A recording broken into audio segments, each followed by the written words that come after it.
see what I look like sitting here, if I'm okay. Maybe you could have a look. Do I look is this frame okay? Yeah. Is that okay? Red and blue and white. I like the colors. Okay, I'm going to start then. So, welcome to putting CLIL into practice.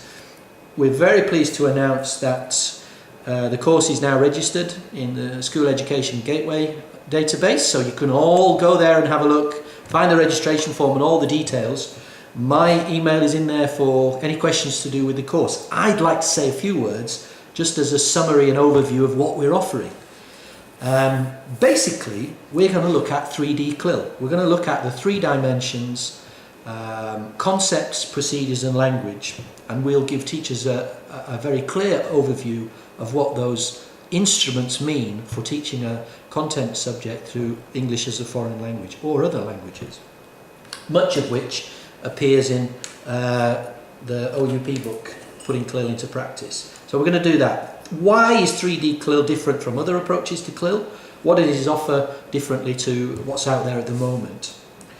We're going to differentiate soft CLIL from hard CLIL. We'll talk about CLIL from a perspective of language teachers and CLIL from a perspective of subject teachers, what they share, what they can do together. We'll look at collaboration as well.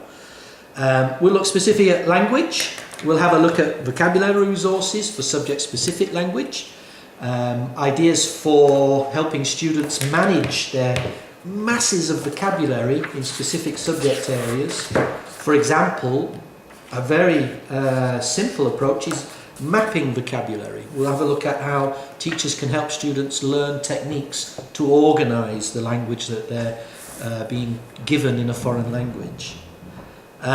We'll have a look at methodology, and I keep showing these books because these are collections of resources that I've been involved in putting together. This comes from Lithuania and it offers French, German and English mediums of education for CLIL.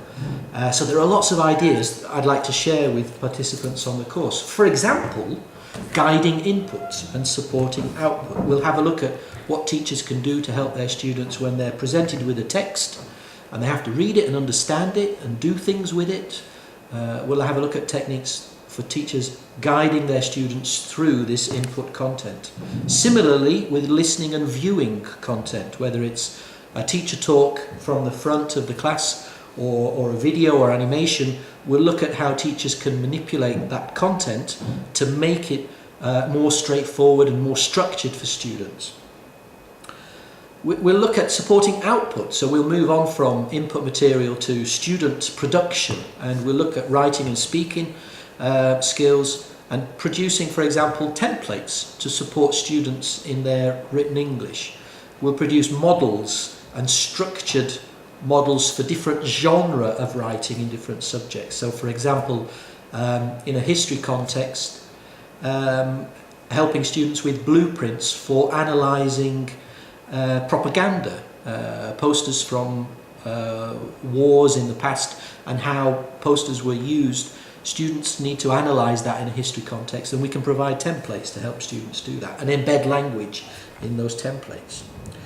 We'll look at varieties of speaking activities, whether it's individual speaking, pair work, small or large group work, and all the kinds of techniques teachers can exploit to put their content into these different dynamics and create interaction for communication in the classroom.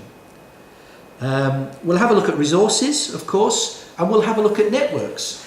I've got a huge library of books that I'm going to make available for the course from all subject areas I've collected over the years, and we'll have a resource area in the training area that we've got in the university, and the books will stay there for the duration, so you'll find upper and lower primary, secondary science, geography, history, maths, lots of textbooks. I'll have to bring a truck to bring them all over to the course room.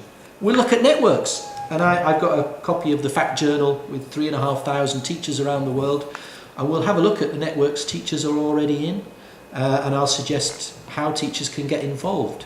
Not in an obsessive way or a very weighty way, but it's good for teachers to be involved in these networks. When they come to asking the question, they've got access to colleagues from the same subject backgrounds doing the same work and can avoid reinventing the wheel every time they've got to prepare a new lesson.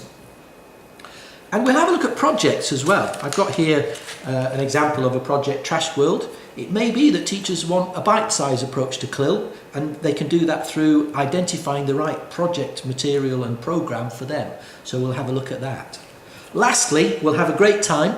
Plovdiv is the best city in the world to live in, and it's also capital of culture for Europe in 2019. So now is the time to come and see all these beautiful ruins and remains that are being tidied up for visitors to our lovely city. We look forward to seeing you there. Okay, that'll do, won't it?